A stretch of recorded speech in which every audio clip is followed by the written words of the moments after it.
ចាំដល់ឡាយបងខែនៅបងមិននៅមានសំណួរជាច្រើនបងនេះកិនមិនត្រូវចាប់ខែ12ពូម៉ាក់ឆវីខលមកបងថាយើងហួសពេលហើយដែលលឺភ្លាមឲ្យបងធ្វើយ៉ាងណាថ្លៃពេលដែលលឺភ្លាមបងចង់កៀងធាក់ទៅលើដីឲ្យបងមិនសោកឲ្យបងកើតោព្រមមិត្តភក្តិអូនថាគេធ្វើបន់ឲ្យស្រីបាត់ចរណៃបាត់ពីស្រីនៅតែចាំដល់ឡាយបងខែនៅបងមិននៅមានសំណួរជាច្រើនបងនេះកិនមិនត្រូវចាប់ខែ12ពូម៉ាក់ឆវីខលមកបងថា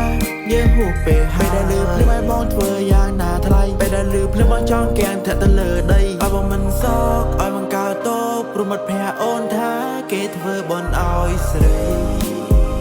បាត់ចរណៃបាត់ពីស្រី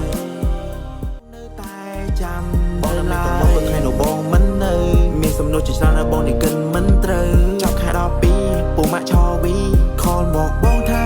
យើងហួសពេលហើយដែលលឺភ្លាមឲ្យបងធ្វើយ៉ាងណាថ្លៃពេលដែលលឺភ្លាមបងចង់កៀងធាក់ទៅលើដីឲ្យបងមិនសោកឲ្យបងកើតោព្រមមិត្តភក្តិអូនថាគេធ្វើបន់ឲ្យស្រីបាត់ចរ